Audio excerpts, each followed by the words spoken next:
Actually sir, है क्या चक्कर पूरे कहानी में ना, हाँ। बुद्धि की मल्टीपल वो दे रखी है टाइप्स। हम्म। 5 प्रकार की बुद्धि होती है।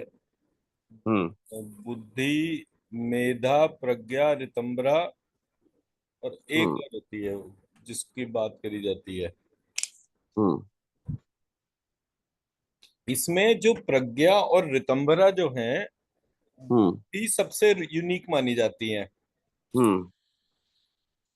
तो प्रज्ञा का, वैसे अगर हम लिटरल मीनिंग में अर्थ लेकर चलते हैं तो वो परा प्लस आज्ञा का कंबाइंड है। हम्म। प्र एक ऐसा वो है अल्फाबेट जिसमें कि प और र दोनों को एग्जिस्ट करते हैं। हम्म।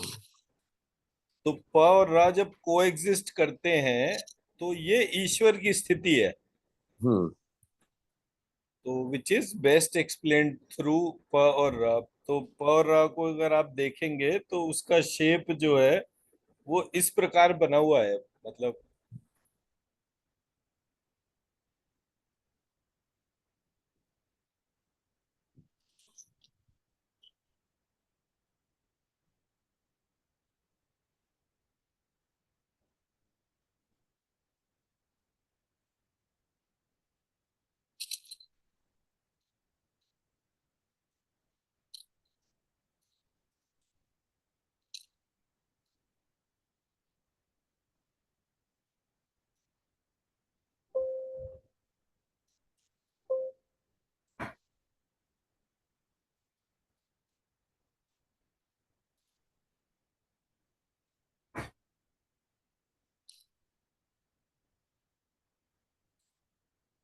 मैं अगर यहाँ पे प लिखता हूँ हम्म। और र लिखता हूँ हम्म। और ये र की शेप है। हम्म। तो इसमें प भी अपनी पूरी एग्जिस्टेंस रखता है और र भी अपनी पूरा भी पूरी एग्जिस्टेंस रखता है। एग्जिस्टेंस रखता है। तो ये जो को एग्जिस्टेंस वाला जो एस्पेक्ट है ये सबसे ब्यूटीफुल है। और मतलब प्रेम का या जो भी हम उसको कंसिडर करते हैं उसमें दो आइडेंटिटीज इक्वली को एग्जिस्ट करती हैं। हम्म। अब जिस देश के सिविलाइजेशन में अल्फाबेट पे इतनी बात हो वहां पर जो है वो मैस्कुलाइन राइट्स और फेमिनाइन राइट्स की बातें होती हैं। तो वो हम्म। लोगों का रियलाइजेशन ही नहीं होता कि भाई हमारे यहाँ तो अल्फाबेट में भी इस तरह से सोचा गया। एंड प्रेम के जो मतलब टर्म प्रेम जो यूज करी गई उससे ये मुझे पता चला। फिर मैंने जब राधा कृष्ण का एक फोटो देखा जो युगल स्वरूप था हम्म। तो उसमें वो साथ साथ को एग्जिस्ट कर रहे थे। मतलब यही नहीं हम्म। पता चल रहा था कब कौन कहाँ पर खत्म हो रहा है और कब कौन कहाँ पर स्टार्ट हो रहा है। स्टार्ट हो रहा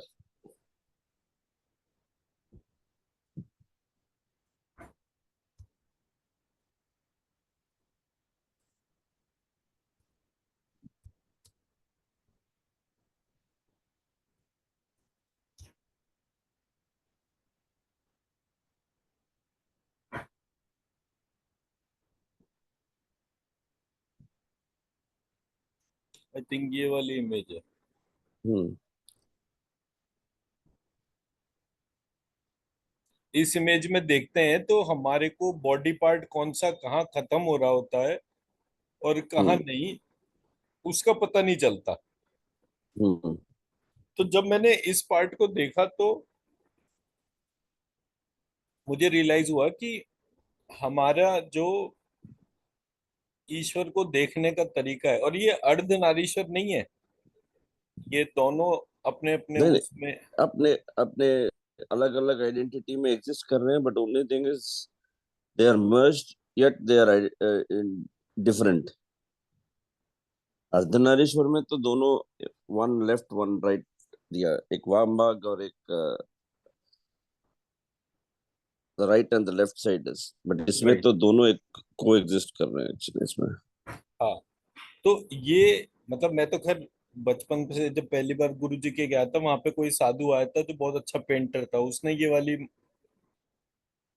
इमेज पेंट करी थी, तो मेरे पास वो पेंटेड इमेज थी जो मैं देखता था। वो बड़ी सी इमेज गुरुजी ने अपने पीछे लगा रखी थी, तो जब भी वो बैठते थे तो वो उसी इमेज रिलेटेड वो पार्ट होता था। तो मैं देखता था, तो वो कहते थे देखो इसमें जो है सबसे टिपिकल पार्ट जो है वो बांसुरी के हिसाब से है। एक सेकंड।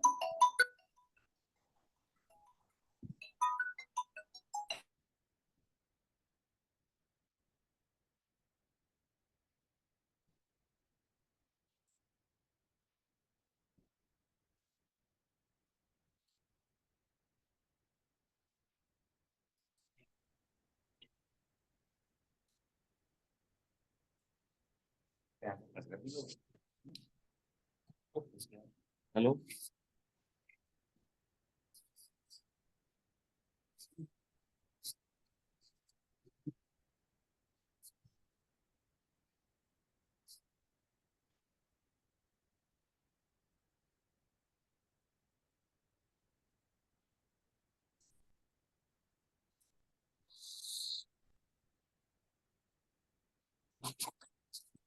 नमस्कार सर। नमस्कार सर।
सॉरी जी, एक जरा थोड़ा अर्जेंट सा कॉल हो गया था।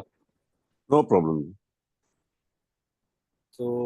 तो what I am trying to say is कि यहाँ पर जो है, ये जो हमने अभी तक जिस डोमेन को एड्रेस करा, वो प्रज्ञा था। हम्म। तो हमारा जो मेजर कंटेंशन है वो इस बात के ऊपर है कि ये प्रजा है या प्रज्ञा है, पहला हम्म। पार्ट। हम्म। अब प्रजा और प्रज्ञा में जब आप ऑब्जर्व करते हैं तो बहुत ही माइनर सा फर्क है, if it is in a written format. Correct. देखने में किसी ने प्रज्ञा को प्रजा कर दिया और उसको जो है चैतन्य से जड़ बना दिया। जीव की उत्पत्ति जो है वो एक जड़ डोमेन है, उसके भीतर प्रज्ञा की उत्पत्ति जो है वो चैतन्य का लक्षण है। मैं एक्चुअली उस मंत्र में जब चेंज कर रहा हूं तो इस पॉइंट को ही हाईलाइट करने के लिए कर रहा हूं। आप कब पैदा हुए, आपके कितने जन्म हो गए, और कौन से जन्म के बाद आपको जो है वो प्रज्ञा जागृत हुई। तो जब हम इस बात के लिए विश करते हैं कि पूरे सिस्टम में प्रज्ञा जागृत हो गई, ये श्रीम लिखने का फंडामेंटल पर्पस है,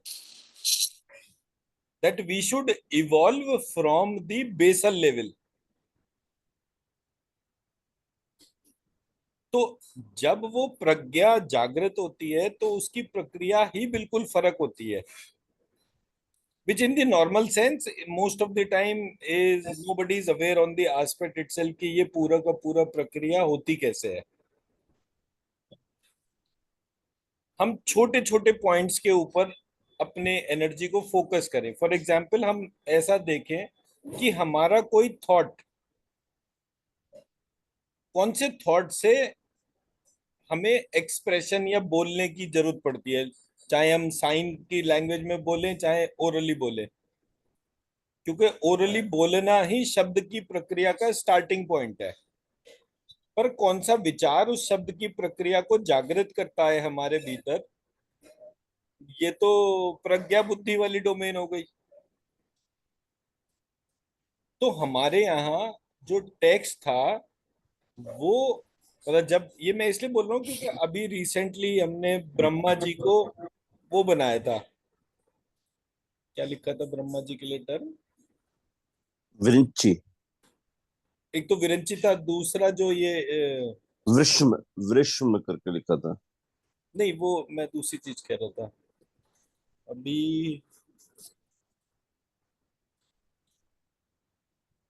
एक वो श्लोक करा था ना जिसमें कि वो ब्रह्मा जी को बोला था प्रज्ञाधिपति या ऐसा कुछ। प्रजाधिपति। प्रजापति। जो प्र, प्रजापति था उसको हमने प्रज्ञापति करा। प्रज्ञापति। हाँ, प्रज्ञापति करा। तो वो डोमेन जो हमारे भीतर प्रज्ञा को उत्पन्न करती है, हम्म। तो वो प्रज्ञापति के तौर पे लेकर चले। देखिए, हमारे यहाँ जो सृष्टि प्रक्रिया थी वो सात्विक, राजसी और तामसी इस प्रकार से थी। हम्म। तामसी में आते थे शिव और शक्ति। हम्म। तो तमोगुण से ही सृष्टि रचना होती है, तो सृष्टि रचना फिजिकल बॉडी की डोमेन पे आ गए हम। हम्म। लेकिन उस फिजिकल बॉडी का जो भी क्रिएशन हुआ वो तो शिव शक्ति ने कर दिया, बट उनके भीतर प्रज्ञा किसने उत्पन्न करी? हम्म। ब्रह्मा जी ने। तो वहां से हम प्रजा, प्राण और प्रज्ञा का ऑब्जर्वेशन हो गया ये। मतलब मैं अगर इसको बोलूंगा कि हमारे भीतर प्रजा, प्रजा की उत्पत्ति हो गई, प्रज्ञा हमारा सॉफ्टवेयर हो गया, हाउ एफिशिएंट इट इज, और प्राण, तो प्राण की उत्पत्ति विष्णु जी ने करी,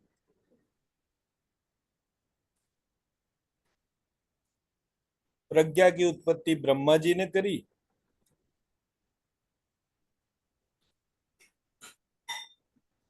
और प्रजा की उत्पत्ति जो है वो शिव जी ने करी।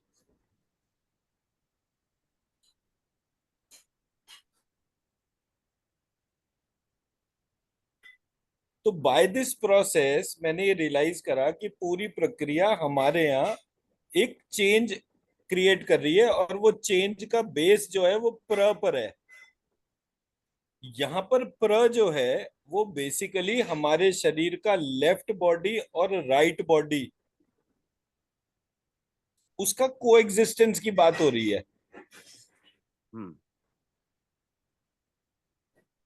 मेरा लेफ्ट बॉडी जो है वो एनालिटिकल माइंड है, मेरा राइट बॉडी इमोशनल माइंड है। उसका आइडियल ब्लेंड कब कौन सा एस्पेक्ट जरूरी है, ये कौन डिसाइड करेगा? और मैं इसका एक बड़ा सिंपल सा एग्जांपल देता हूँ। मेरे को, मतलब मेरे एनालिसिस बहुत ही लाजवाब क्वालिटी के थे। मैं देखा कि ये कैसे शुरू हुआ। एक बार मेरे को बहुत भयानक कफ का प्रॉब्लम हो गया और मेरा नेजल चोक हो गया to an extent for few years. Continuously मेरी राइट नॉस्ट्रिल जो है वो ब्लॉक हो गई, मैं उससे सांस ही नहीं ले पाता। वो ईएनटी वाला डॉक्टर कहता कि आपकी ये नाक का मांस बढ़ गया है, इसकी सर्जरी करनी पड़ेगी। आई सेड ओके, अभी मैं सोचता हूँ फिर बताता हूँ। अब राइट नॉस्ट्रिल ब्लॉक हो गया, लेफ्ट नॉस्ट्रिल से सांस चल रही थी। लेफ्ट बॉडी मेरी जो है उसने मेरे पूरे सिस्टम में मेरे एनालिटिकल माइंड को बढ़ा दिया, और मेरे एनालिसिस फिनोमिनल हो गए। अब ये कंट्रोल कौन कर रहा था? कफ कंट्रोल कर रहा था। एक दिन मुझे इस बात का रियलाइजेशन हुआ, मुझे एक बड़ी खराब सी छींक आई बहुत जोर वाली, और मेरी राइट नॉस्ट्रिल से खूब सारा खून निकला। और वो खून बड़ा अजीब सा था, पतला पतला पानी जैसा खून था, और बहुत सारा निकला। मतलब आप मान लो हाफ अ कप इतना वो निकला। तो मैंने रियलाइज करा कि ये ऐसे कैसे हो गया। और उसके बाद मेरी नाक खुल गई, और कुछ दिन तक तो मेरे राइट नॉस्ट्रिल और लेफ्ट नॉस्ट्रिल दोनों ही चलते रहे। और ऐसा मेरे साथ बहुत बार होता है कि मेरा राइट नॉस्ट्रिल और लेफ्ट नॉस्ट्रिल दोनों चल रहे होते हैं, और लंबे समय तक चल रहे होते हैं। Sometimes for few days they continuously वो। तो मैंने रियलाइज करा कि ये इसके अंदर कोई ऐसा पार्ट है। अब हम तो कहते हैं कि कफ खराब होता है, पर अगर वो कफ रोग नहीं होता तो मेरा जो ब्रेन था वो एनालिटिकल माइंड में कभी कन्वर्ट ही नहीं होता।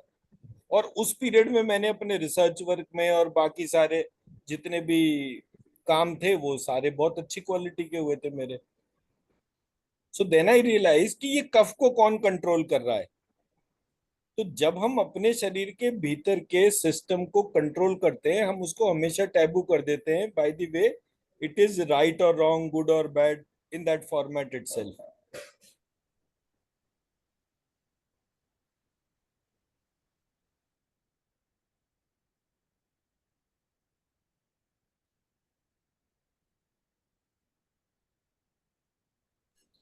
सॉरी। सो मेरा जो ऑब्जर्वेशन था वो इस डोमेन का बिल्कुल डिफरेंट था। हमारा जो फंडामेंटल प्रॉब्लम है, मतलब अगर हम समुद्र मंथन को भी देखते हैं तो समुद्र मंथन में एक तरफ सुर है, दूसरी तरफ असुर है, वो चर्निंग चल रही है। बट अगर कोई भी प्रेजेंट नहीं होगा तो क्या चर्निंग पॉसिबल होगी? Hmm. Till the time we consider everything as a purpose, जब तक हम उस उद्देश्य को, हर एक के उद्देश्य को नहीं देखना शुरू करते, हर एक में उद्देश्य देखना अमृत है, और हर एक में दोष देखना विष है। ये मुझे समुद्र मंथन की स्टोरी से समझ में आया। और ये बहुत इंपॉर्टेंट पॉइंट है, मतलब मैं इस बात को इसलिए कह रहा हूं बिकॉज अभी हम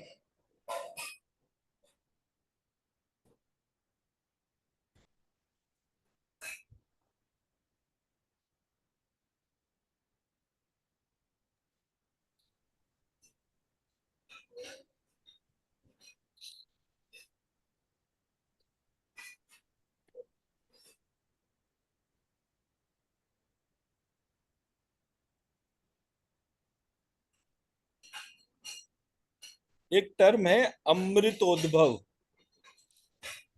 अमृत उद्भव।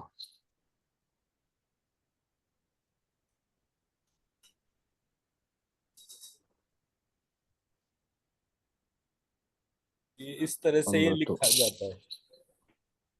तो मैंने अमृतोपम।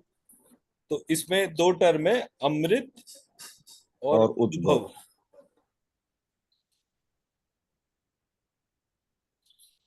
अब इन दोनों में जो है वो मैंने चेंज करने शुरू करे अपने हिसाब से। तो भ को मैं जो है वो श और क्ष में कन्वर्ट कर लेता हूँ, और ये शर्व बन गया,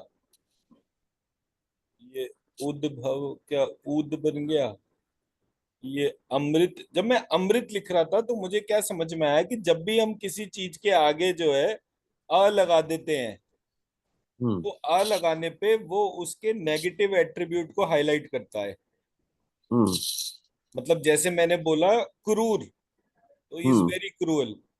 पर जब मैंने टर्म यूज करी अक्रूर, तो हाँ। उसका मतलब ये था कि वो he is not at all cruel hmm. Cruel.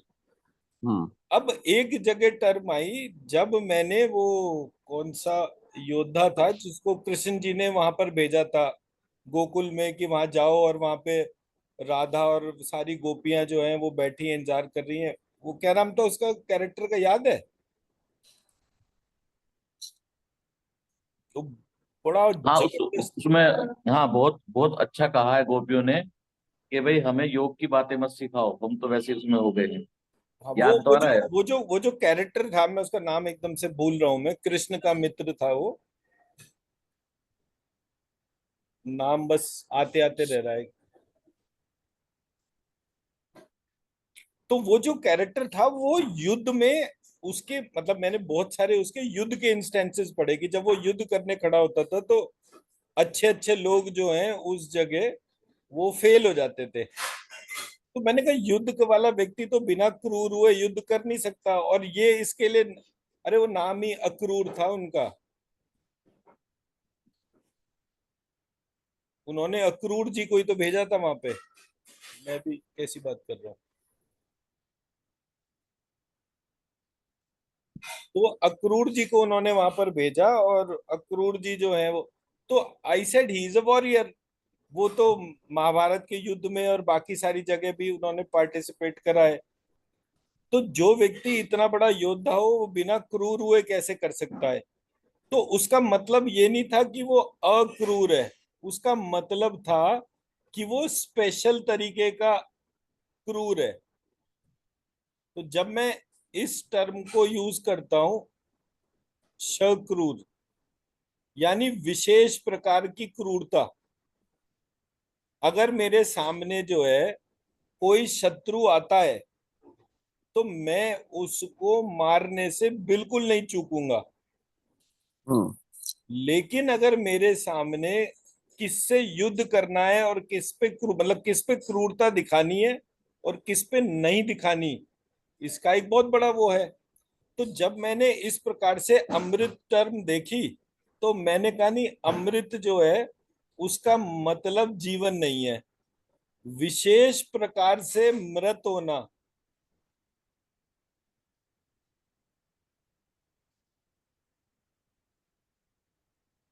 वो अमृत की प्रक्रिया है। सक्षम। सक्षम। तो जब मैं समृद्ध। इस टर्म से इस टर्म को मैप करता हूं तब मेरा जो एक्चुअल डोमेन चलता है,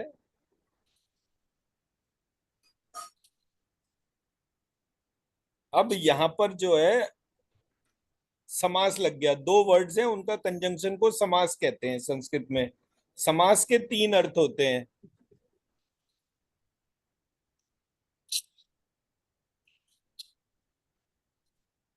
समास के तीन अर्थ किस प्रकार से होते हैं? पहला अर्थ होता है समास का पहला टर्म और दूसरा टर्म उसके बीच में और।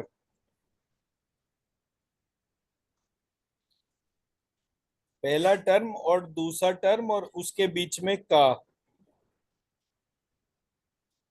हम्म। पहला टर्म और दूसरा टर्म और उसके बीच में राम और ईश्वर, राम का ईश्वर, राम है ईश्वर जिसका, है दूसरा टर्म और जिसका। ये इसका स्टैंडर्ड प्रिंसिपल है तीन प्रकार के समास को लगाने का। यानी मैं अगर बोलूंगा रामेश्वरम, तो राम और ईश्वर दो टर्म हो गए, तो उसका पहला अर्थ होगा राम और ईश्वर, दूसरा अर्थ होगा राम का ईश्वर, तीसरा अर्थ होगा राम है ईश्वर जिसका। तो अब जब मैं अमृत और उद्भव बोलूंगा तो मैं पहला उसका मीनिंग बोल, और ये तीनों मीनिंग को एग्जिस्ट करते हैं। तो अब पहला हम्म। मीनिंग हो गया अमृत और उद्भव, दूसरा मीनिंग हो गया अमृत का उद्भव, तीसरा मीनिंग हो गया अमृत है उद्भव जिसका। हम्म। अब ये तीनों मीनिंग को एग्जिस्ट करते हैं, एंड ये सबसे डिफिकल्ट पार्ट है पूरी कहानी का। तो जब हम अमृत और उद्भव की बात कर रहे हैं कि अमृत क्या होता है इसको जानना,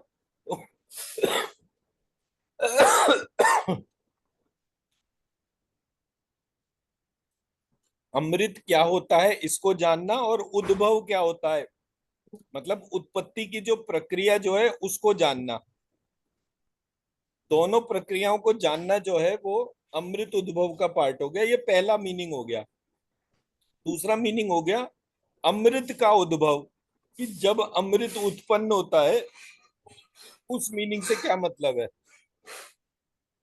तीसरा मीनिंग हो गया अमृत है उद्भव जिसका, मतलब सिर्फ उस टर्म को रिकॉग्नाइज करना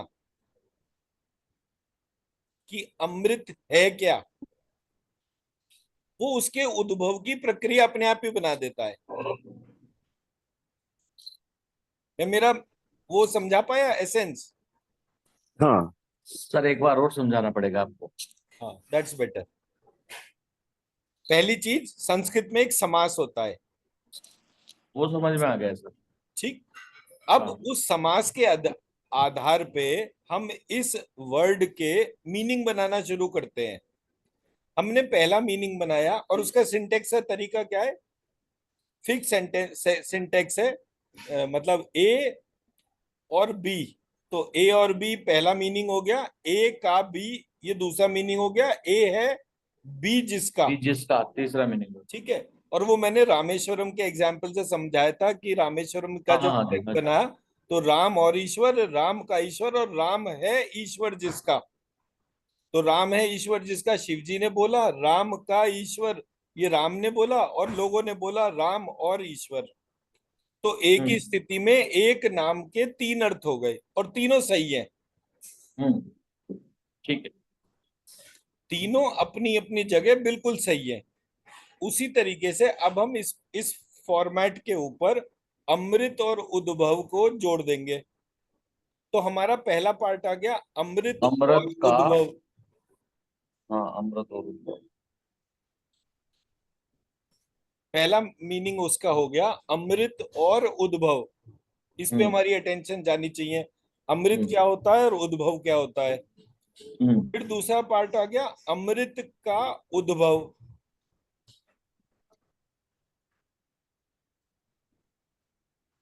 हम्म। अमृत की उत्पत्ति कैसे हो रही है इस पे आपका ध्यान जाना चाहिए। तीसरा पार्ट हो गया अमृत उद्भव जिसका, मतलब अमृत को जानने से ही उसके होने का प्रक्रिया, उत्पन्न होने की प्रक्रिया पता चल रही है। हम्म। मैं मेरा पॉइंट थोड़ा समझा पाया, नहीं समझा पाया? जी जी जी, समझ गए।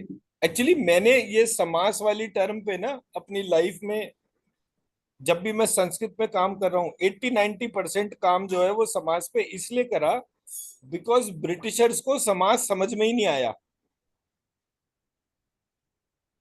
हम्म उनको समझ में ही नहीं आया कि संस्कृत में समास का क्या, वो कंपाउंड वर्ड कहते हैं। Compound word doesn't mean that three meanings को एग्जिस्ट।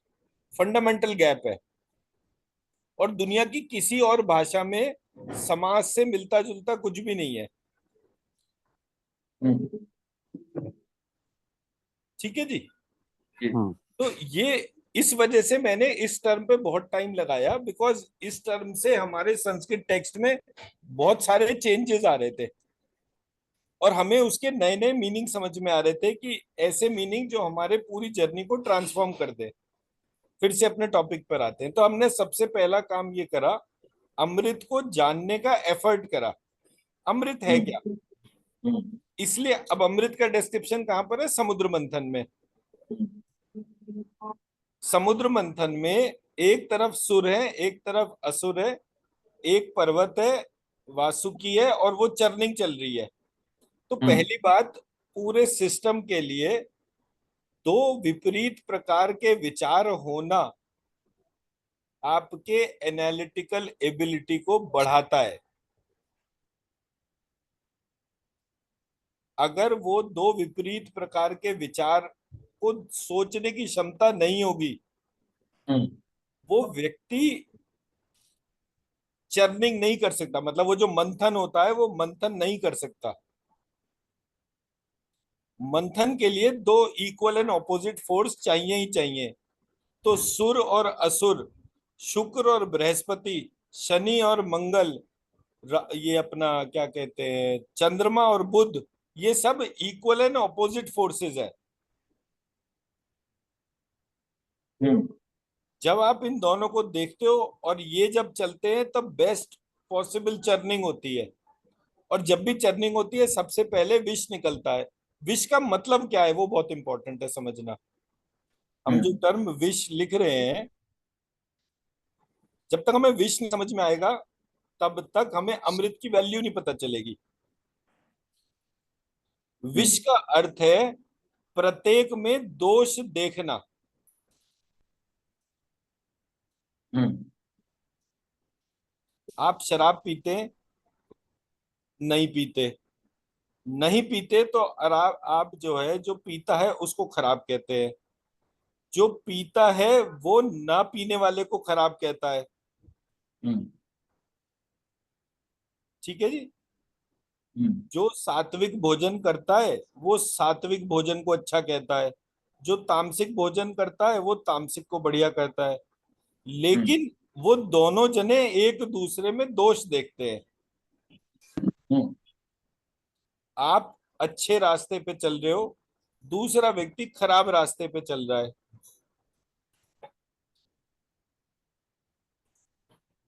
हम्म दूसरा व्यक्ति खराब रास्ते पे चल रहा है,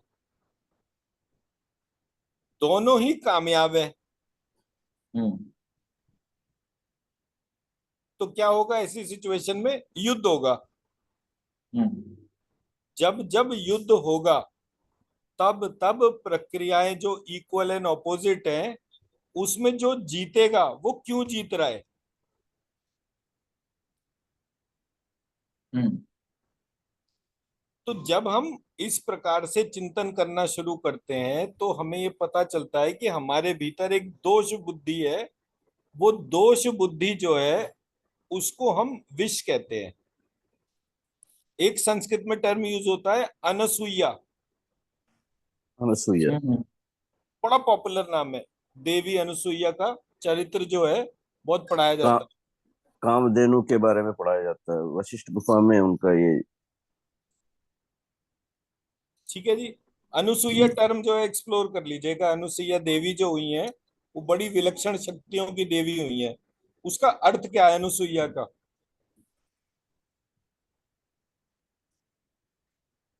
गूगल कर लीजिए। कोई चीज नहीं पता तो एक आदत ऐसी बना लीजिए कि जब कोई चीज नहीं पता फट से गूगल कर लिया। सही और गलत कुछ तो पता चलेगा ना।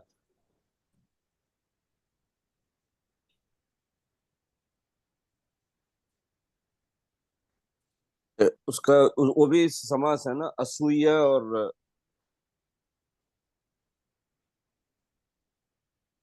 अनुसुईया में सर वो है, संधि है, someone who is समास free, नहीं है।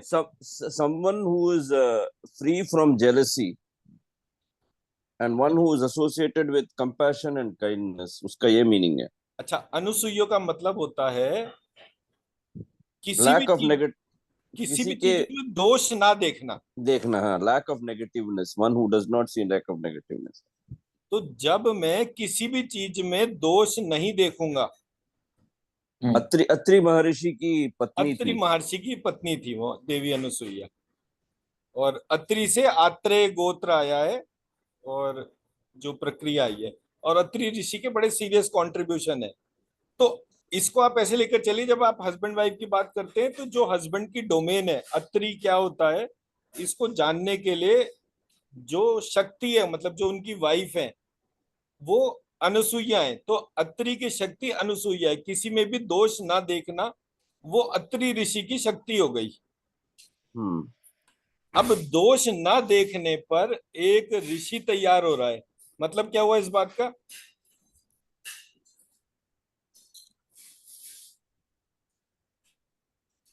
मेरा किसी में भी दोष ना देखना। मैं जब दोष नहीं देख रहा तो मैं देख क्या रहा हूं, एक तो ये है कि मैं आई एम ब्लाइंड, मेरे सामने कुछ भी आओ, जब मुझे दिख ही नहीं रहा तो मैं इसको कैसे, but I am acknowledging everything in sequence, तो मैं उसकी कॉजल बॉडी को देख रहा हूं, उसके कारण को देख रहा हूं।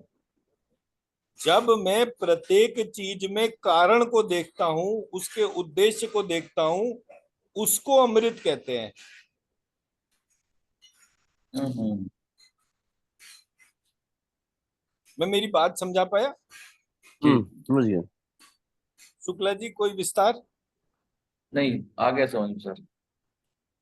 जब भी मैं दूसरे में दोष देखूंगा, मेरे भीतर उस कारण से दूर होने की प्रक्रिया होगी। आप किसी भी व्यक्ति को देखो, जो व्यक्ति जितना सात्विक है, उसके अंदर तामसी व्यक्ति के लिए उतनी नफरत है। बिल्कुल। आप साधु समाज देख लो, शैव और वैष्णव का युद्ध जो है वो फंडामेंटली सात्विक और तामसिक के ऊपर है। अरे, मतलब मैं तो मेरे गुरुजी के सुनता था, अरे गुरुजी वो तो बड़ा तामसिक व्यक्ति है, ये करता है वो करता है, हम तो सात्विक हैं। जैसे ही आपने बोला हम तो सात्विक है, मतलब कि आप गुड और बैड की डोमेन में अटक गए।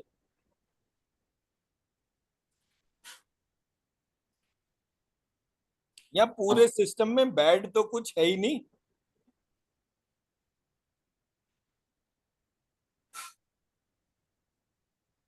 मैं मेरी बात समझा पा रहा हूँ नहीं? हम्म। हाँ, समझ पा रहे हैं सर। जब गुड और बैड में बैड कुछ है ही नहीं, हर चीज का उद्देश्य है। हमारे शरीर में कीटाणु है, कीटाणुओं का उद्देश्य है, मैं मतलब why I am putting this is, कल हमने जो है वो शुक्राणु कीटाणु पे अपना एक डिस्कशन करा था ना, जी। हम्म। तो उस डिस्कशन को मैं थोड़ा सा एक डायरेक्शन दे रहा हूँ कि उसका कनेक्शन जो है वो अमृत की उत्पत्ति से है। अमृत मतलब लॉन्गिटिविटी, हम्म। हम्म। अमृत मतलब लॉन्गिटिविटी। आप जिस स्टेज में है, जैसे ही आपको अमृत की प्राप्ति हुई, आपका एज परपीचुअल प्रोसेस अलग हट जाता है। आप जिस एज के हैं उसी एज में रुक जाते हैं। अगर आपको बुढ़ापे में अमृत पता चला तो आप बुढ़ापे में जो है उसी एज में आप यू कैन कंटिन्यू फॉर।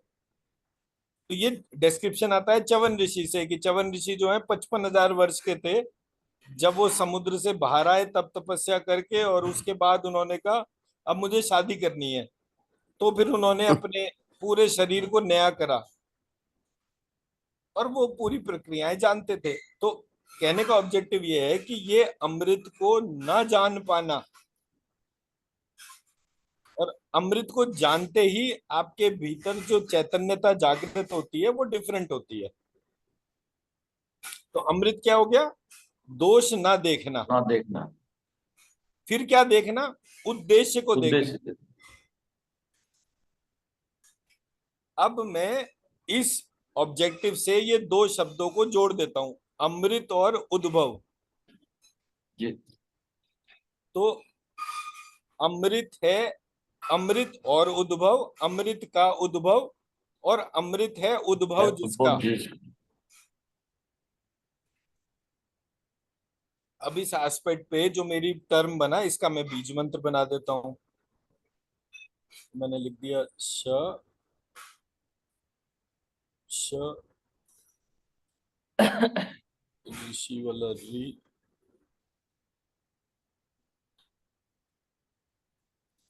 ऊ का ब हो गया।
ये हो गया मत द्व श्री।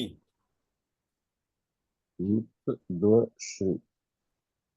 इसमें सारे आ गए, देखिए।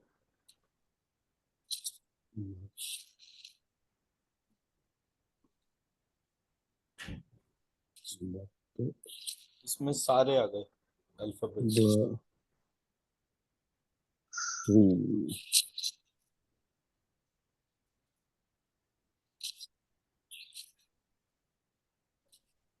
हाँ इसमें आ गया मत द्व श्री।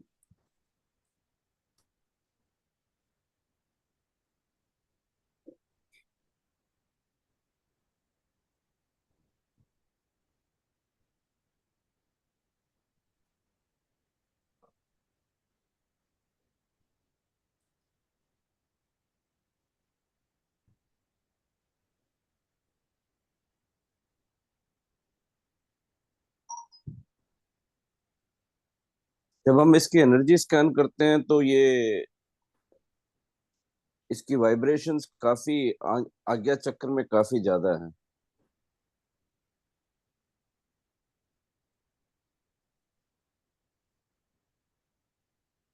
सेकंड वाला टर्म सर देखिए जरा। एक सेकंड इसको आइडेंटिफाई।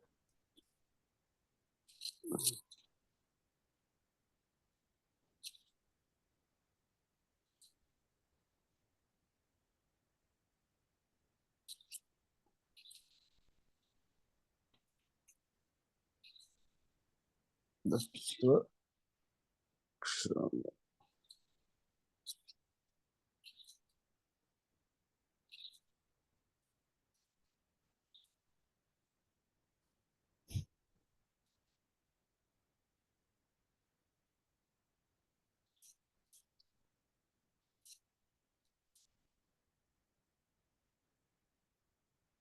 दत्वमक्षर।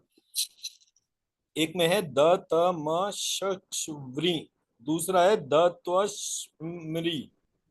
एक में व है लास्ट में, एक में म है। Rest alphabets remains the same.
जो सेकंड वाला है,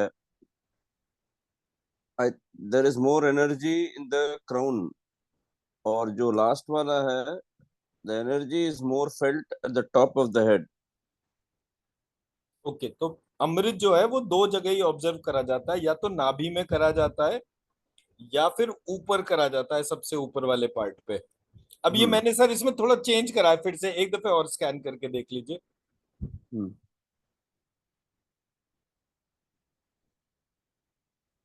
कौन सा, ये वाला?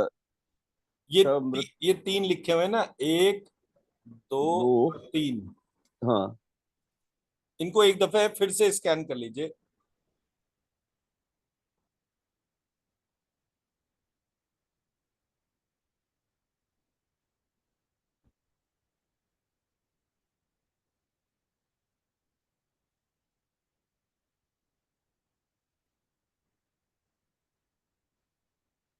पहला वाला इज द आज्ञा चक्र। ये वाला। हाँ, फर्स्ट वाला, मदत्वक्षरी। ये आज्ञा। आज्ञा। ओके। दत्वक्षरी।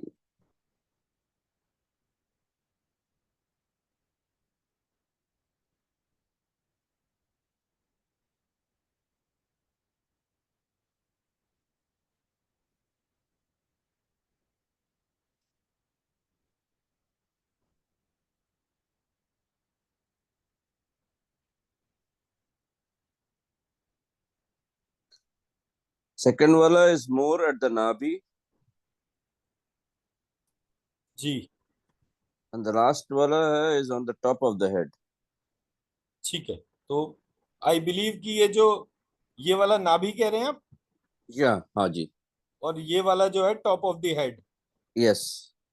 ओके, तो अब हम इन दोनों डोमेन को एक साथ जोड़ लेते हैं, तो हम उसके बीच में पूरे आ गए ना। हाँ। भाई मुझे तो नहीं पता ना which is the correct location, की नाभि में अमृत होना चाहिए या टॉप ऑफ द हेड में होना चाहिए, तो it is better to invoke both of them. Yes. तो इन दोनों मंत्रों को, उसकी एनर्जी को लिफ्ट करेंगे और इसको जो है अपने नाभि में और सबसे जो टॉप पॉइंट है उन दो जगह डालेंगे और इसको एब्जॉर्ब करेंगे अपने भीतर। हम्म।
जी।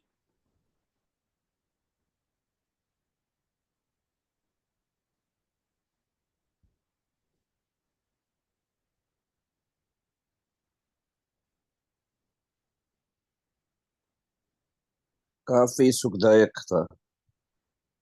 राइट। तो एक पार्ट तो बीज मंत्र का हो गया। दूसरा पार्ट हम ये टर्म्स को जो है उसको ध्यान करेंगे। तो मैं अभी 2 मिनट ये टर्म बोलता हूँ। हम्म। समृतोद शर्व। तो इसको जो है अपने टॉप ऑफ द हेड और नाभि पर इमेजिन मतलब ऑब्जर्व करेंगे कितना वो फर्क डाल रहा है। और इंटेंशन ये रखेंगे कि मेरे शरीर के भीतर ऊपर से अमृत वर्षा हो रही है और नीचे नाभि में वो इकट्ठा हो रहा है। तो दोनों जगह उस अमृत को इमेजिन करेंगे। समृतोद शर्व समृतोद शर्व समृतोद शर्व समृतोद शर्व समृतोद शर्व समृतोद शर्व समृतोद शर्व समृतोद शर्व समृतोद शर्व दत्वक्ष्मरी दत्मक्ष्मरी समृतोत्सर्व दत्मक्ष्मरी दत्वक्ष्मरी समृतोत्सर्व समृतोत्सर्व दत्तमक्ष्मरी दत्वक्ष्मरी समृतोत्सर्व दत्मक्ष्मरी दत्वक्ष्मरी समृतोत्सर्व समृतोत्सर्व दत्वक्ष्मरी दत्तमक्ष्मरी समृतोत्सर्व दत्मक्ष्मरी दत्वक्ष्मरी दत्वक्ष्मरी समृतोत्सर्व दत्मक्ष्मरी दत्मक्ष्मरी समृतोत्सर्व दत्वक्ष्मरी।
जी।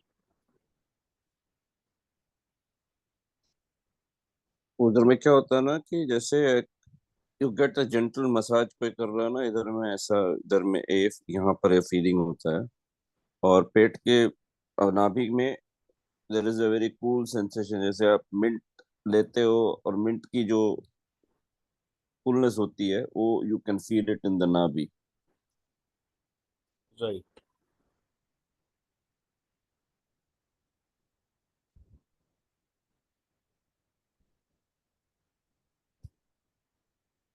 जी शुक्ला जी। म्यूटेड है वो। शुक्ला जी म्यूटेड है। सर श्वास प्रश्वास तो बिल्कुल रुक गया था, लेकिन श्वास। नाभि ऊपर नीचे हो रही थी अपने आप। जी। एकदम कोर ऑब्जर्वेशन है कि नाभि के अंदर कुछ और था जो ऊपर नीचे हो रहा था। मैंने मस्कुलर का पार्ट भी ऑब्जर्व किया, रेक्टस एब्डोमिनलिस को भी रिलैक्सेशन के लिए कमांड दी, लेकिन फिर भी अंदर कुछ था, ऊपर नीचे ऐसे ऐसे ऐसे, ऐसे कुछ हो रहा था। राइट। तो हम जो है पेपर पे अपने ये तीनों बीज मंत्र ऐसे इस ऑर्डर के तौर पे, सबसे ऊपर, फिर बीच में, फिर सबसे नीचे, फिर शम्रतोद शर्व, और फिर जैसे हम वो कीलक करते हैं तो जिस ऑर्डर में पहले बीज मंत्र लिख के उससे रिवर्स ऑर्डर में बाद में लिख दिए। हम्म। अब हमें तो नहीं पता ना कि अमृत कहाँ कैसे क्या उत्पन्न होता है। हम अमृत को ही एक प्रकार से रिक्वेस्ट कर रहे हैं कि हमारे शरीर के भीतर वो उत्पन्न हो। हम्म।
ये मैंने जो टर्म लिखी थी मैंने आपको व्हाट्सएप पे भी शेयर कर दी, हम्म। ताकि मिस ना हो जाए।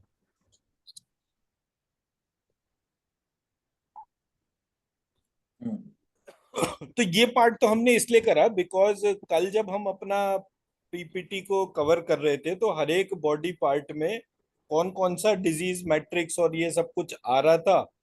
तो उसका सब्जेक्टिव स्टडी की एक हमारे पास में बीज मंत्र की प्रक्रिया हो जिसको हम यूज करके सिर्फ एक पिन पॉइंटेड एक्टिविटी पर अटैक कर सके। अब हम्म।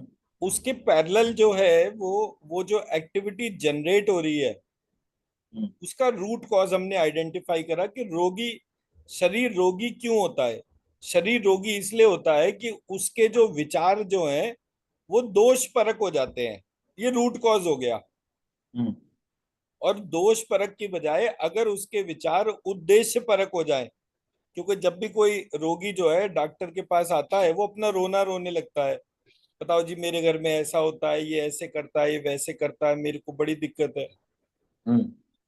तो अभी मेरे पास एक लेडी आई, वो अपना कि भाई हम तो बिल्कुल सात्विक हैं और हमारे बच्चे हैं, दोनों ने जो है वो मतलब बच्चे, बेटा तो शराब पीता है और ये करता है वो करता है। अब प्रॉब्लम शराब में है, उनकी अप्रोच में है, उस दोष परक सिस्टम में है, that we don't know. But end of the day हमारे पूरी प्रक्रिया में उस दोष दृष्टि ने उस व्यक्ति को जरूर रोगी कर दिया, या उस घर की प्रॉस्पेरिटी जो है उसको खत्म कर दी। हम्म। तो मेरे को समझ में आया कि जब तक हम रोग के मूल तक नहीं पहुंचेंगे, तो रोग का मूल क्या है? विष की उत्पत्ति। रोग हम्म। को निर्मूल करने के लिए क्या करना है? अमृत की उत्पत्ति। तो जैसे ही अमृत की उत्पत्ति शुरू होती है, हमारे भीतर की प्रक्रिया चेंज होना शुरू हो जाती है। इस प्रकार से देखने से ही रोग का अपने आप जो है वो ट्रांसफॉर्मेशन हो जाता है। तो इस पॉइंट को ध्यान रखना। अब जैसे ये मैं प्रैक्टिकल एस्पेक्ट बताता हूँ, जैसे जितने भी लोग मैंने रेकी प्राणिक हीलर देखे, वो जैसे ही कुछ टाइम ज्यादा हीलिंग करते हैं, फट से उनकी खुद की तबीयत खराब हो जाती है। हम्म। खुद की तबीयत क्यों खराब होती है? क्योंकि वो जब हीलिंग करते हैं तो हीलिंग करते करते वो उस नेगेटिव प्रोसेस से भी कनेक्ट हो जाते हैं, which they can't help on its own. Hmm. भाई उनको भी कौन बचाएगा या कौन साफ करेगा? हम्म। क्योंकि साफ इसलिए नहीं कर पाते क्योंकि उनका अपने इंटेंशन में ही अमृत की उत्पत्ति का रूट कॉज क्लैरिटी नहीं है। हम्म। अगर आप एक दफे अमृत की उत्पत्ति ऊपर महसूस करें और अमृत का इकट्ठा होना नाभि में, तो हम्म। रावण की लंबी आयु का राज उसकी नाभि में अमृत से जाना जाता था। हमें भी सबको जो है वो लंबी आयु का पता जो है वो रावण की कहानी से ही पता चला कि जी उसकी नाभि में तीर मार दिया और वो मर गया, वरना वो हम्म। तो अजर अमर था। हम्म। तो जब ये प्रक्रिया सामने आई तो मैंने रियलाइज करा कि प्रत्येक व्यक्ति को, रोगी को, अगर मैं इस मंत्र या इस प्रक्रिया से कनेक्ट कर दूं हम्म। तो उसके रोग कम होने शुरू हो जाएंगे। हम्म। तो जैसे शुक्ला जी ने कल वो कहानी बताई थी दादाजी की, कि दादाजी एक एक औषधि से इलाज कर देते थे।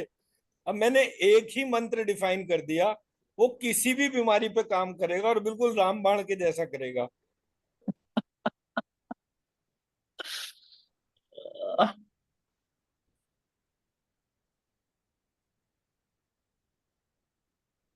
अब रमेश सर वैलिडेट करेंगे, देंगे। डज इट मेक सेंस और नॉट, मतलब। यस। तो जब हम अपने, अच्छा मैंने क्या देखा, मेरा बड़ी जल्दी से वो स्पिरिचुअल कॉर्ड कनेक्ट हो जाता है किसी भी व्यक्ति के साथ, तो सामने वाले को जो रोग होता है वही रोग मुझे महसूस होना शुरू हो जाता है। तो मैं बहुत टाइम तक इस बात पे सोचता रहा कि भाई ये कैसे है। कुछ जगह जो है आरती बोलती थी ये तो बहुत बड़ी प्रॉब्लम है, तुम ये करते क्यों? मैंने, मुझे थोड़ी पता चलता है। मैं तो सिर्फ उस व्यक्ति को जानने की इच्छा करता हूँ कि भाई सामने वाले को अगर दर्द हो रहा है तो कितना दर्द है मुझे पता चल जाए, तभी तो मैं उतना समझ पाऊंगा कि ये कैसे जानूंगा मैं कि भाई ये वाला जो व्यक्ति है ये अब ठीक हो गया या नहीं हुआ। तो मैंने कहा मुझे उसका दर्द तो पता चलना चाहिए। तो हम्म। इस कारण से होता क्या था कि वो जो स्पिरिचुअल कॉर्ड जो थी वो बहुत जल्दी कनेक्ट हो जाती थी किसी भी व्यक्ति से, और मुझे पता भी नहीं था एक्चुअली क्यों होती है, कैसे होती है।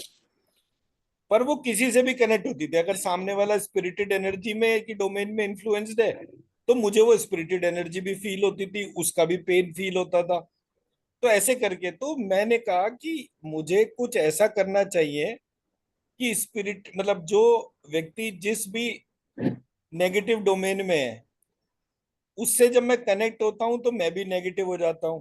तो क्यों ना ऐसा करें कि मेरी नाभि में अमृत है, मैं किसी से कनेक्ट हूं तो उसकी नेगेटिविटी मेरे अमृत से जो है वो शांत हो जाए। हम्म। तो मैंने नाभि में जो है वो अमृत इमेजिन करना शुरू कर दिया। जब कभी याद आता है तो मैं उसको इमेजिन कर लेता हूँ। तो हम्म। उस सिचुएशन में आप अपने आप को प्रोटेक्ट कर लेते हैं। शील्ड की हम्म। आवश्यकता नहीं है कि जी कोई मेरे हम्म। सिस्टम को पेनिट्रेट ही ना करे। हम्म। आवश्यकता एम्पैथी के साथ अपने भीतर के अमृत की है। हम्म। तो ये एक प्रैक्टिकल प्रॉब्लम है, मतलब हीलिंग फ्रेटर्निटी इतनी बड़ी है, दसियों लाख लोग हैं उसके अंदर, बट इस एस्पेक्ट की वजह से जो है वो पूरी कम्युनिटी ग्रो ही नहीं कर पाती। एंड ऑब्वियसली उनका टेक्स्ट करप्ट है तो उनको उस बात की तो प्रॉब्लम होगी ही होगी। हम्म। ये मेरा मतलब था।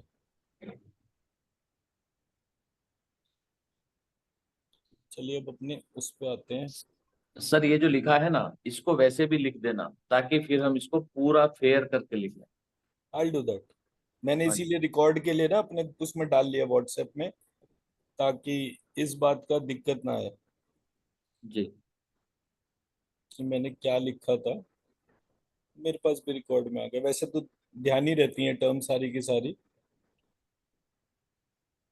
एक्चुअली जब मैं क्लास में बैठता हूँ ना, उससे पहले 5 मिनट अपने साथ में लगाता हूँ, पूछता हूँ आज क्या पढ़ाना है। तो एक पॉइंट आ जाता है कि भाई वो वाले पॉइंट पे और बोलना है आपको। तो बाकी तो मैं रिकॉर्ड में वो पीपीटी में और स्ट्रक्चर में वो रखता ही हूँ, बट फिर भी कुछ चीजें ऐसी हो जाती हैं जो।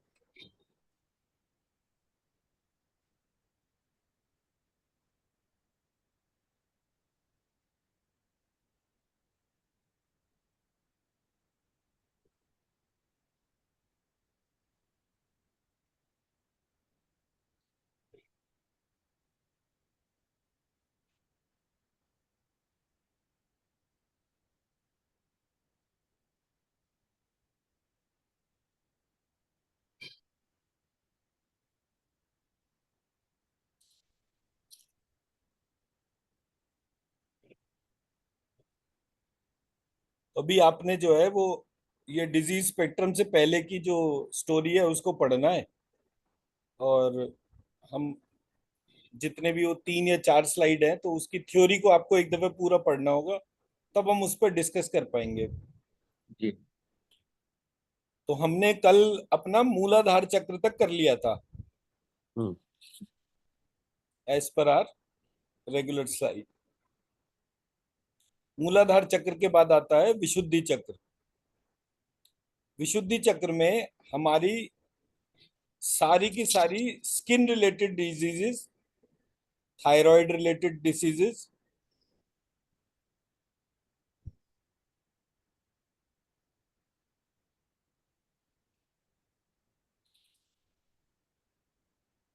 ठीक है, ये मेजरली कवर हो गई इसमें, इस डोमेन के अंदर। और इसका रेमेडी जब हम बनाते हैं तो उसका रेमेडी बनाएंगे म श श त अ। तो हमने कल बीज मंत्र बनाया था ल श श म।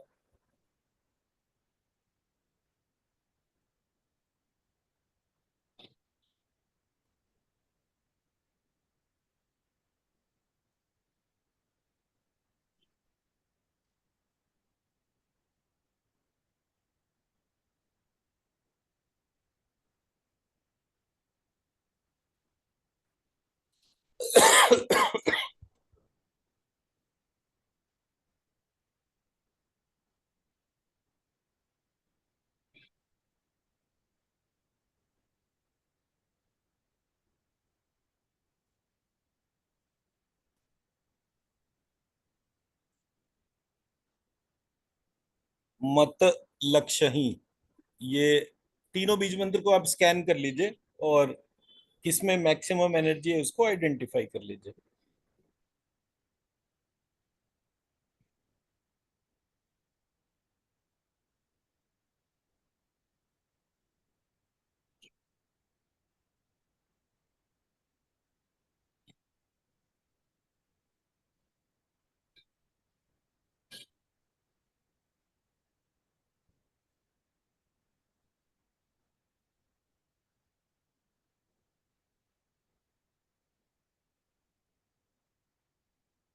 ये स्वादिष्टान चक्र के लिए ना, नहीं विशुद्धि के लिए। विशुद्धि के लिए।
नीचे वाले में लग रही है ज्यादा ऊर्जा।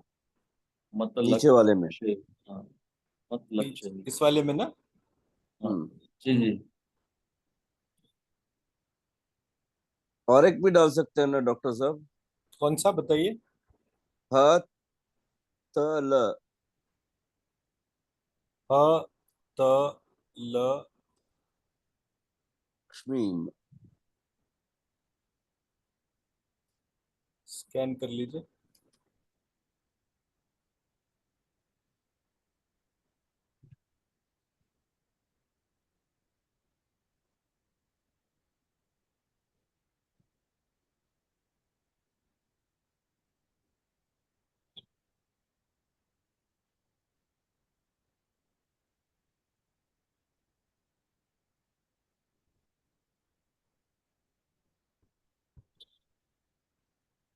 मुझे तो थर्ड वन में ही ज्यादा लगती है, इसमें नहीं इतना। थर्ड थर्ड वन में। तो अब ये हमारा जो है, ये थ्रोट चक्रा का जो है वो कंट्रोलिंग फैक्टर हो गया। तो हम्म। इसको बीज मंत्र को अपने पास नोट कर लीजिए, मैं स्क्रीनशॉट शेयर कर देता हूँ।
तो अब जितना भी हमारा जो पेशेंट, मतलब जो एमबीबीएस का सिलेबस जो है, उसमें जितना भी स्किन रिलेटेड जो है डोमेन, थायराइड रिलेटेड जितना भी डोमेन है,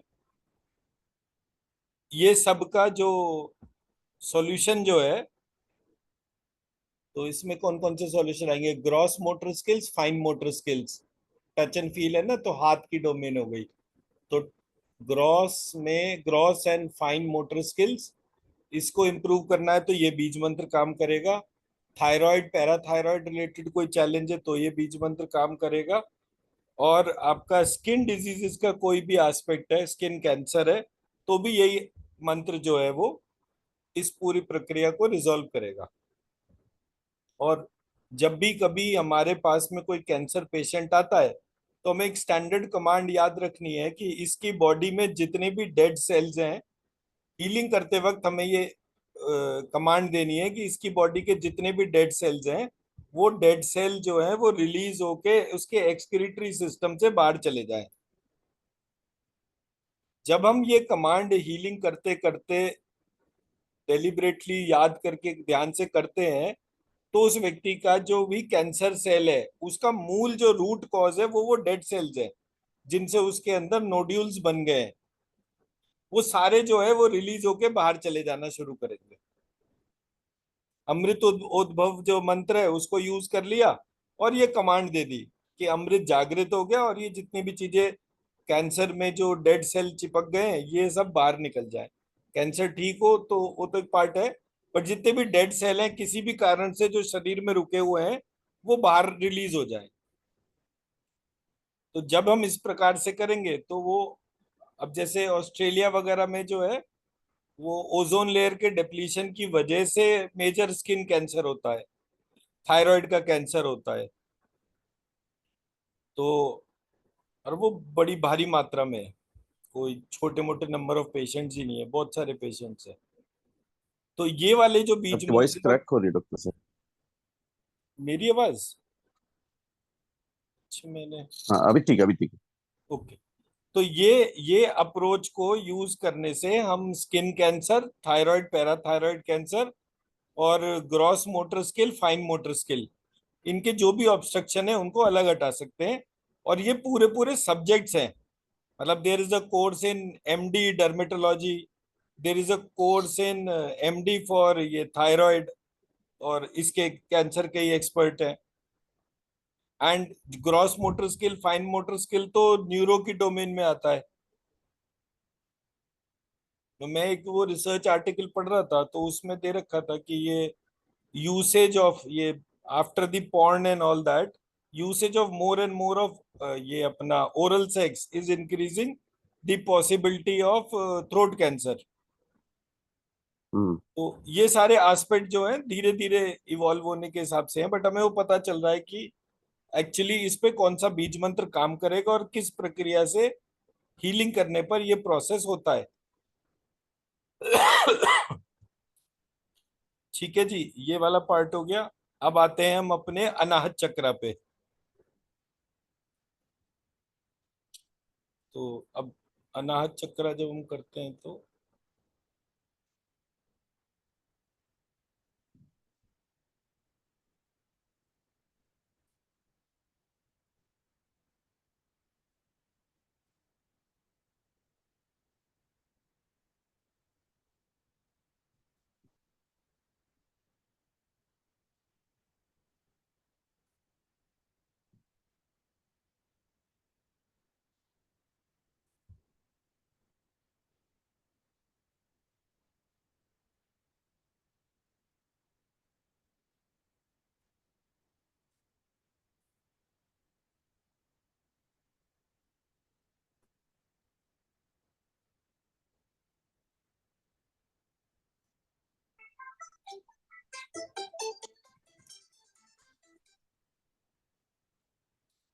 बस करूँगा, बस मैं करूँगा। हाँ, बस अपना क्या क्या कर கேட்டுட்டு சொல்றேன். Okay okay.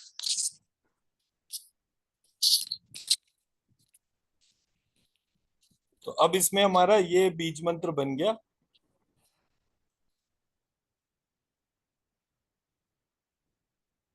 ये दोनों बीज मंत्र हम ट्राई करेंगे फॉर, अब इसमें डिजीजेस जो इन्वॉल्व हैं जिनके पूरे पूरे, अब हम यहाँ पे ब्रॉडर सेंस में देख रहे हैं कि टोटल एमबीबीएस एमडी में कितने सब्जेक्ट्स इन्वॉल्व हैं। ये जितने भी सब्जेक्ट्स हैं उनके जितने भी पेशेंट्स होंगे, हर पेशेंट पर कोई एक पर्टिकुलर बीज मंत्र किस तरह से काम करता है। तो cardiology, haematology, endocrinology, gastroenterology, cardiothoracic surgery, cardiac surgery, ophthalmology, orthopaedics, ये हमारा सारा पार्ट जो है ये अनाहत चक्र से कनेक्टेड है।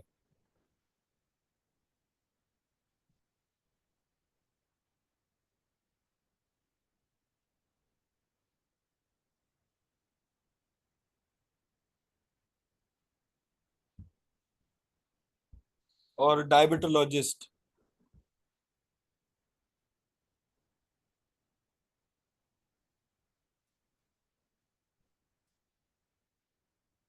सेकंड वाला पावरफुल है, मत लक्ष्यहीन। लक्ष्य ही ये वाला, लक्ष्यहीन या ये वाला। या हाँ ठीक है। एक्चुअली जो ब्लड का क्रिएशन भी जो है ना, उसमें मैंने खास तौर पे देखा कि हमारा सबसे पहले वायु है। हम्म वायु से बनती है अग्नि, हम्म। अग्नि से बनती है अग्नि से बनता है सूर्य, सूर्य। और सूर्य के बाद सूर्य, चंद्रमा, मंगल, बुध, बृहस्पति, शुक्र, शनि, ऐसे करके 22 स्ट्रक्चर है। सो हमारे जो 5 एलिमेंट्स हैं वो नवग्रह से एक स्ट्रक्चर्ड ऑर्डर में कनेक्टेड है। जैसे जैसे एलिमेंटली इंक्रीज होता जाता है वैसे वैसे हमारे नवग्रह की फॉर्मेशन 5 एलिमेंट से कनेक्ट हो जाती है। तो यहाँ पर जो है वो वायु अग्नि सूर्य है, फिर अग्नि सूर्य बुध है, ओ सॉरी अग्नि सूर्य चंद्रमा है। ये इसके स्ट्रक्चर्स हैं जो चलते हैं। तो उसको बाद में कवर करेंगे। बट मोटा मोटा जो है ये बीज मंत्र बनाने का जो पार्ट था वो ये था, इसका एलिमेंट ह है, इसका एलिमेंट यह है। तो हमने एक टर्म बना दिया लशक्ष हई, तो इससे जो है वो वायु और अग्नि दोनों के प्रोसेस को वो एड्रेस कर सकता है। एड्रेस कर दो, हाँ। ठीक है जी।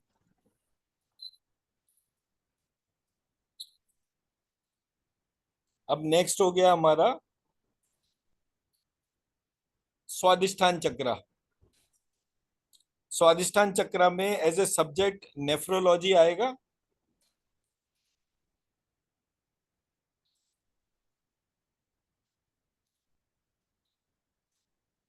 Nephrology, urology, gynaecology, paediatric surgery, medical genetics, immunology, oncology, neonatology, plastic surgery, ये सब हमारे आते हैं और ये इसका बीज मंत्र बन गया इस तरह से।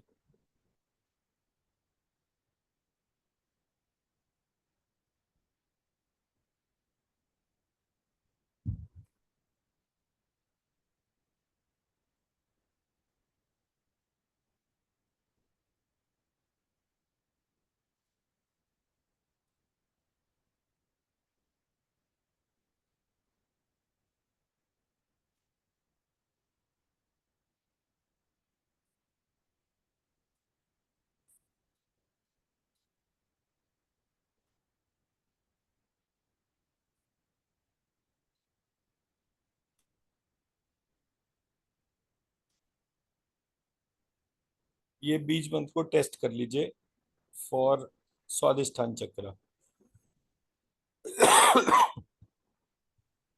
ये और ये इन दोनों में स्कैन करना है कंपैरेटिव।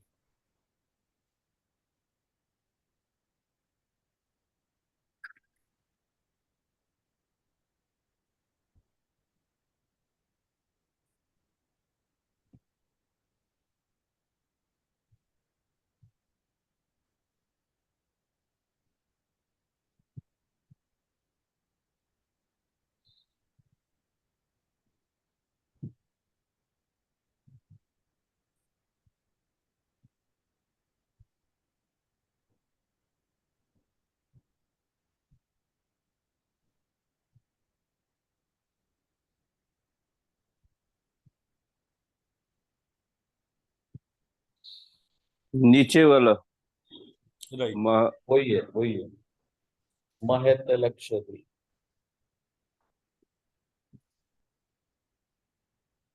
महत लक्षद्वीप। महत लक्षद्वीप। तो ये सिंगल बीज मंत्र इस पूरे स्वादिष्ठान चक्र रिलेटेड डोमेन में बहुत ब्यूटीफुली काम करेगा।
नेक्स्ट हम आ जाएंगे अपने मणिपुर चक्र पे।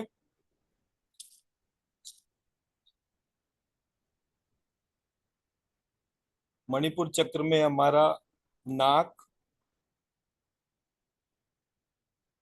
इम्यूनिटी, सो ऑटो इम्यून डिजीजेस, और हमारा डाइजेस्टिव सिस्टम। मतलब ये ऐसा मान लीजिए कि ये एक प्रोटेक्टिव शील्ड है और ये हर फंक्शन को इम्पैक्ट करती है। तो अगर मैं इसका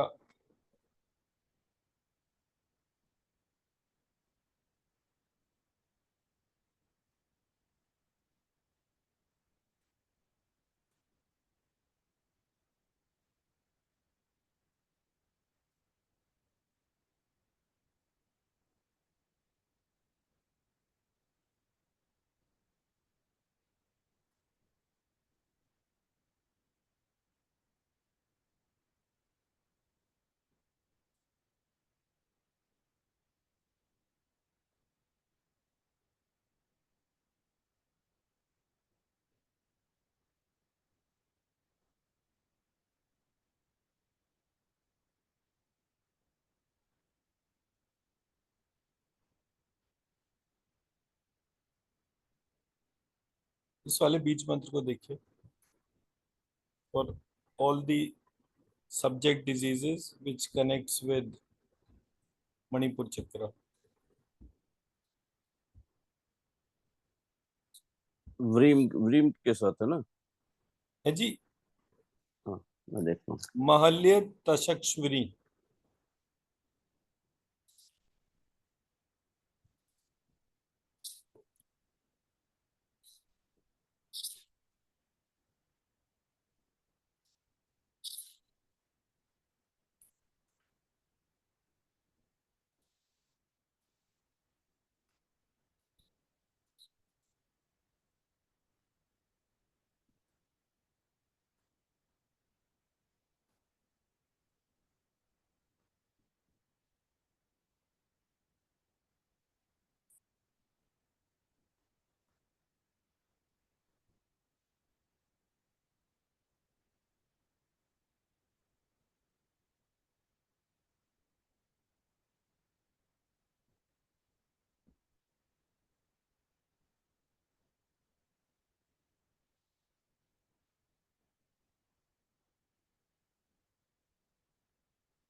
आप म्यूट है शुक्ला जी। हाँ सर, वो रूम में क्लीनिंग करने वाला आया हुआ है जी। ओके।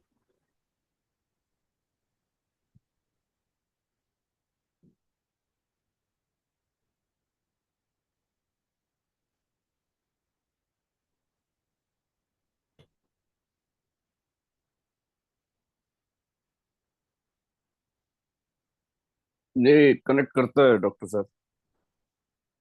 ऊपर वाला नीचे वाला कौन सा वाला? अ, पहले तो ऊपर वाला मैंने देखा था, अभी नीचे वाला देखता हूँ।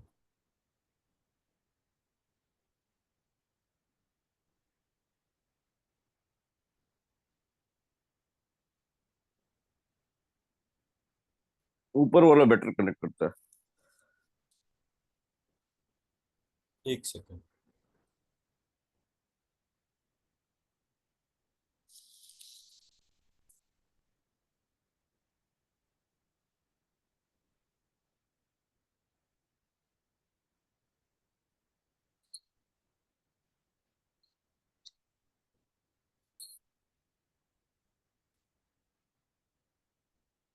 अब इस वाले को और देखिए।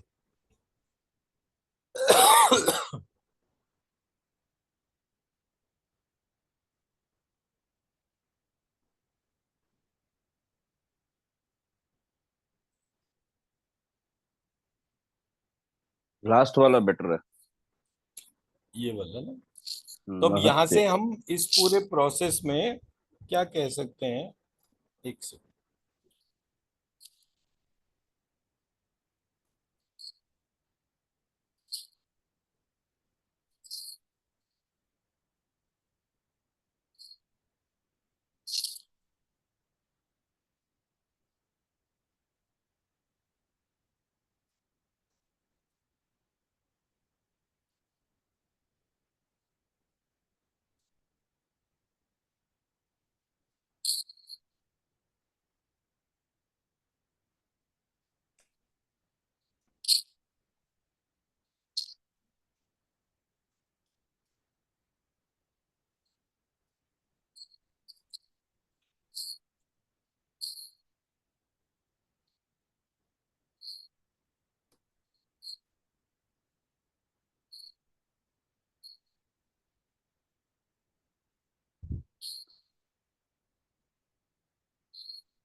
अब इससे हमारा एक जो स्ट्रक्चरल प्रोसेस जो है उसमें एक इंफॉर्मेशन कैसा निकला?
ये हमारे कॉमन एंड्स हो गए किसी भी बीज मंत्र के, जो जिस चक्रा से कनेक्टेड है उसमें सबसे ज्यादा एनर्जी जिस पार्ट में भी आ रही है, उसके लिए कॉमन सिंटेक्स हो गया ये।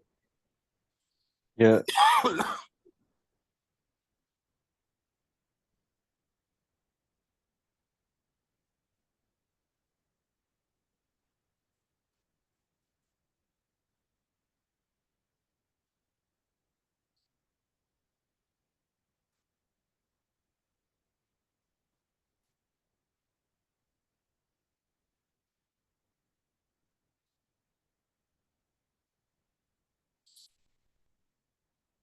इस कॉमन सिंटेक्स में ल, फिर श, क्ष और व, तो ये जहां जो लास्ट अल्फाबेट है वो हमारे मणिपुर चक्र को इम्पैक्ट करेगा। जहां र कर दिया वहां पर जो है वो स्वादिष्ठान चक्र को, जहां य कर दिया वहां पे अनाहत चक्र को, जहां ह कर दिया वो विशुद्धि चक्र को, जहां ल कर दिया वहां मूलाधार चक्र को। तो बाय डिफॉल्ट किसी भी बीज मंत्र को ऑब्जर्व करने का एक स्टैंडर्ड प्रोटोकॉल बन गया। अब इसके आगे आप जितने मर्जी प्रीफिक्स लगा सकते हैं। फॉर एग्जाम्पल आपने मणिपुर चक्रा लिया तो उ, उ, ओ, औ और ग, ज, ड, द, ब, व, स, ये सारे अल्फाबेट जो हैं ये इसके पहले लगाकर वो उस चक्रा में जो भी चैलेंजेस है उनको मिनिमाइज कर सकता है। सो डिटेल्ड में जो है ये बीज मंत्र का फॉर्मेशन वाला जो पार्ट है वो बहुत टेक्निकल हो जाता है। तो वो हम आफ्टर दी, मतलब आफ्टर एंड ऑफ, मतलब वो लेवल 4 का पार्ट है, लेवल 3 का पार्ट नहीं है। हम्म कि जब हम बीज मंत्र बनाते हैं उसमें कौन कौन से पॉइंट्स को ध्यान रखते हैं और क्या चीजें उसकी ड्राइविंग फोर्स होती हैं, कोई भी अल्फाबेट बदलने से उस बीज मंत्र की पोलैरिटीज पे कितना चेंज होता है, वो एक डिटेल्ड प्रैक्टिस वाला पार्ट होगा which we cover in level 4। So once we'll hmm cover level 3 उसके बाद फिर हम उस पे आएंगे। अभी हम जेनरिक सेंस में वो एक सब्जेक्ट को समझ रहे हैं और उसके एप्लीकेशन प्रोसेस को समझ रहे हैं। ठीक है सर। Okay sir. तो आज का सेशन यही करते हैं। अभी हमारा ये डिजीज स्पेक्ट्रम तो खत्म हो गया, और हम्म अब नेक्स्ट हमारा जो है ये आयुर्वेद बेस्ड ही है पूरा प्रोसेस। तो अगर आप इसको एक दफे पढ़ लेंगे तो वो क्लास करने में ज्यादा आसानी होगी। जरूर डॉक्टर साहब। वो एक्चुअली मैंने कल आपने जो मंत्र भेजा था जितने डिजीज का, मैंने कुछ कुछ को स्कैन किया। वो अच्छे से एनर्जी पैटर्न अच्छे से डेवलप होता है उसमें। हाँ वो मतलब उसमें मैंने जब ये इसके बेसिक प्रोसेस को एड्रेस कर रहा था तभी हाँ। मुझे उसमें ध्यान में आया था कि ये जो मंत्र का अप्रोच जो है ये बहुत डिफरेंट तरीके से काम कर रहा है। हम्म एक सेकंड। कल आपने बहुत से वो चार्ट भेजे थे, वेरियस डिजीज पैटर्न। राइट। तो जब मैं, एक सेकंड, ये वाला part कर दिया।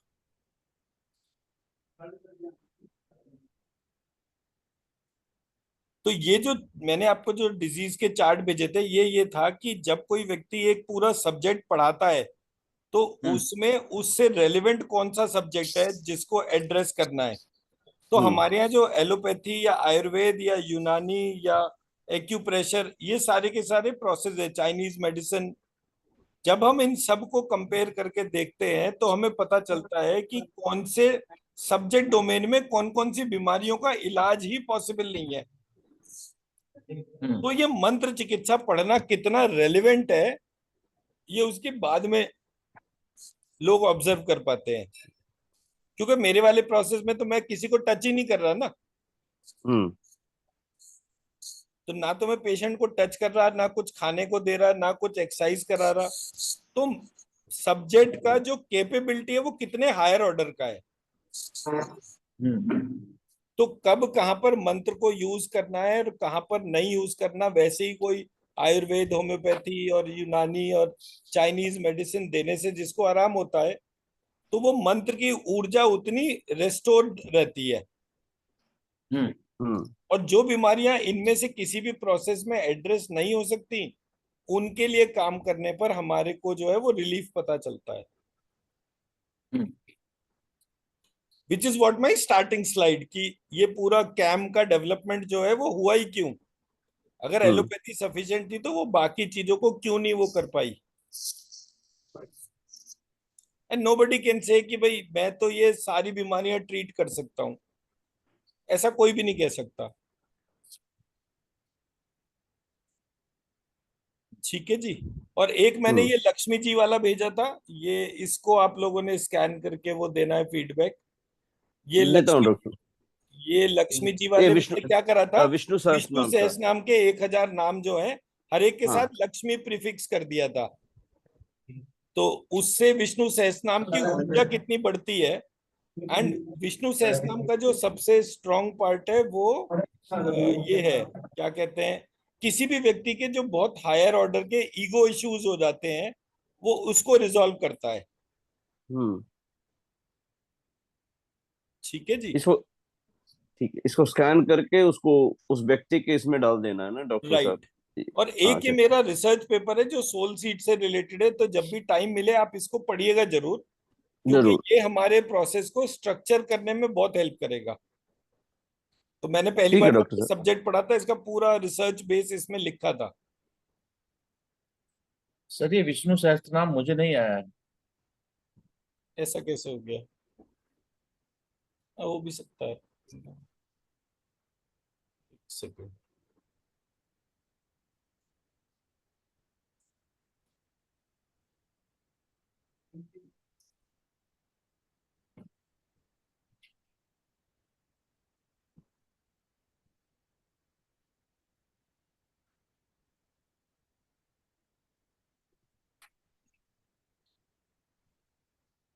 ये मैंने भेज दिया, देख लीजिए, आ गया। हाँ सर, आ गया, धन्यवाद। एक्चुअली वो ब्रह्म विद्या से और वो राहु उसमें मतलब ग्रहण काल में जो है वो बादाम मिश्री नारियल डालने से, ये सारी मैं स्लाइड्स पे काम कर रहा था।